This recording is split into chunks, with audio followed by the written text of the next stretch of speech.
Baiklah, sebelum kita memasuki perkenalan alat peraga, yang pertama kita harus bahas adalah latar belakang. Nah, dalam memilih alat peraga yang tepat, ada beberapa hal yang harus diperhatikan oleh seorang guru. Yang pertama itu adalah tujuan.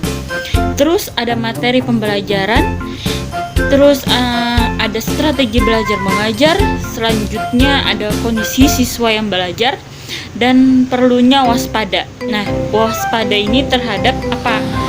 Waspadanya sehingga tidak memakai media yang menyulitkan dan gambar yang terlalu asing bagi siswa. Jadi sebagai seorang guru kita harus pandai-pandai memilih alat peraga yang cocok untuk siswa. Nah, yang tidak menyulitkan dan gambarnya tidak terlalu asing. Seperti gambar yang dari luar negeri misalnya, yang tidak cocok digunakan di Indonesia, sebaiknya tidak kita masukkan dalam alat peraga. Nah, karena itu guru sebaiknya memakai alat peraga yang bermutu sebagai alat bantu dalam mengajar.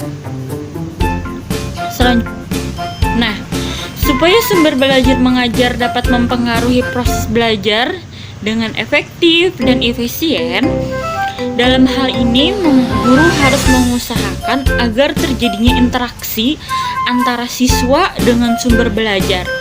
Nah, jadi seorang guru harus mempunyai cara agar siswa itu berinteraksi langsung dengan alat belajar kita. Alat yang kita gunakan, entah itu nantinya siswa yang kita perintahkan satu persatu maju ke depan untuk menjelaskan atau mempraktekkan yang sudah kita praktekkan. Nah, agar alat peraga dapat berfungsi dengan efektif dalam menunjang proses belajar, perlu dikembangkan dengan memperhatikan tujuan yang ingin dicapai. Jadi kita harus memperhatikan apa saja tujuan yang ingin kita capai dengan menggunakan alat peraga ini. Selanjutnya kita memasuki ke tema dan kompetensi dasar atau KD. Nah, tema kegiatan kali ini kita ambil dari sistem pencernaan pada manusia. Terdapat pada buku tematik kelas 5, tema 3, subtema 1 dan pembelajaran kedua. Untuk KD-nya sendiri pada KD 4.3 menyajikan karya tentang konsep organ dan fungsi pencernaan pada manusia maupun hewan. Oke, baik, selanjutnya teori yang akan kita bahas adalah proses pencernaan. Nah, proses pencernaan merupakan suatu proses yang melibatkan organ pencernaan dan kelenjar pencernaan. Antara proses dan organ serta kelenjarnya merupakan kesatuan dalam sistem pencernaan.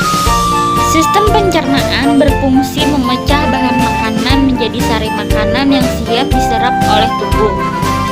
Agar makanan yang kita makan dapat diserap oleh usus halus, maka makanan itu harus diubah menjadi bentuk yang sederhana melalui proses pencernaan.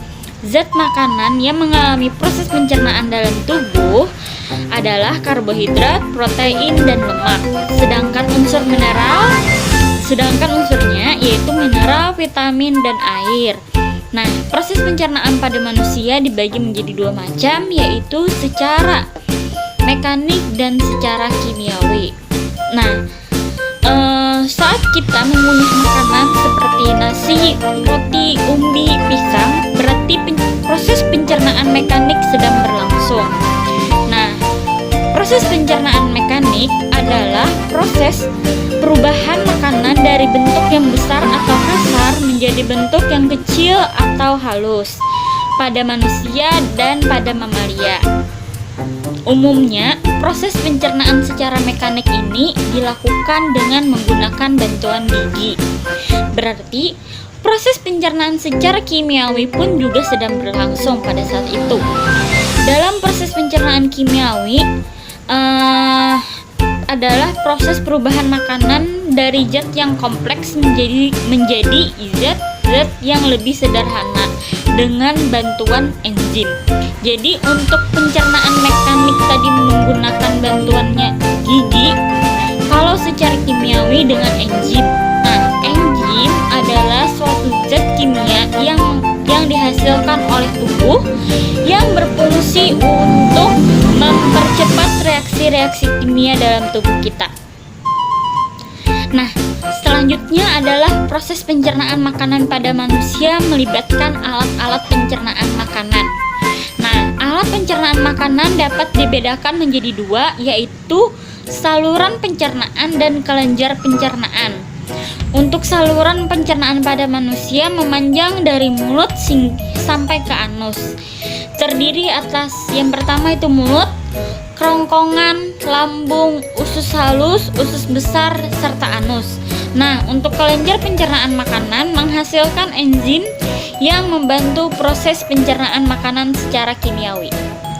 Baik, sekarang kita masuk ke alat peraga atau alat yang kita gunakan untuk bahan serta alat yang kita gunakan dalam pembuatan alat peraga adalah yang pertama untuk alat-alatnya itu ada gunting, penggaris, pensil, spidol warna, double tape, dan lem. Nah, untuk bahannya sendiri ada kaleng bekas, gambar sistem pencernaan, plastik bening, kertas HPS, lakban bening, dan juga plastik Healing Wrap. Nah, untuk cara pembuatannya sendiri, setelah semua alat yang diperlukan untuk pembuatan alat peraga disiapkan, pertama ukurlah kaleng bekas menggunakan penggaris. Lalu yang kedua, potong gambar sistem pencernaan sesuai ukuran kaleng yang telah ditentukan.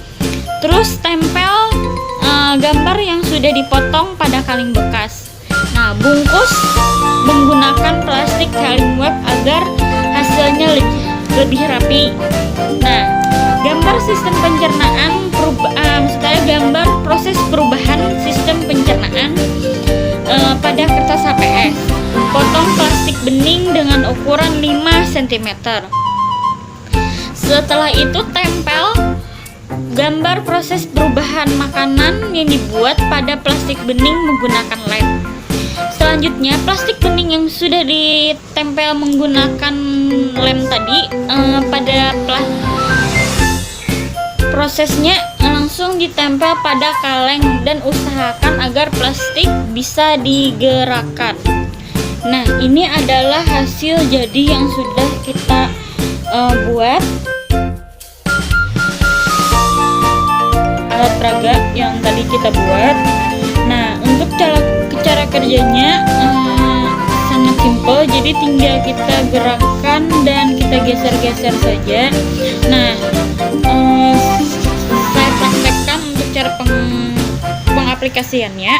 Jadi yang pertama adalah ilustrasi makanan masuk ke dalam mulut. Geser bentuk makanan yang berwarna jingga. Ini warna jingga.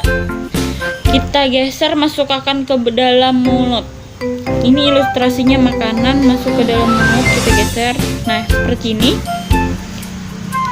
Nah, selanjutnya geser ke samping agar perubahan makanannya berwarna menjadi kuning.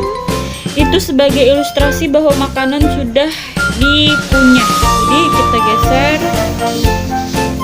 Ini yang warna kuning. Kita letakkan di tenggorokan. Nah, bahwa makanan itu sudah dikunyah. Nah, selanjutnya agar lebih mudah, selanjutnya kita masukkan teruskan ke lambung, ke usus halus serta usus besar karena teksturnya sudah lebih halus. Jadi tinggal kita masukkan ke lambung. Ini lambungnya, maaf salah.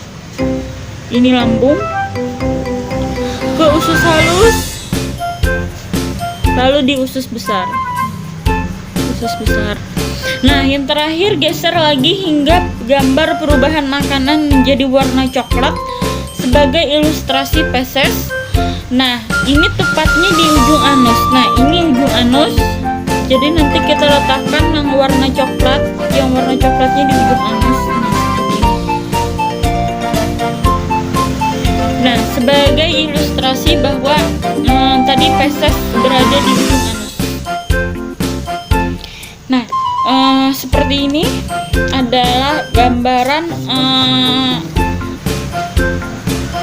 organ pencernaan pada manusia dan prosesnya. Jadi sebelumnya Terima kasih sudah menyaksikan video ini. Saya ucapkan wassalamualaikum warahmatullahi wabarakatuh.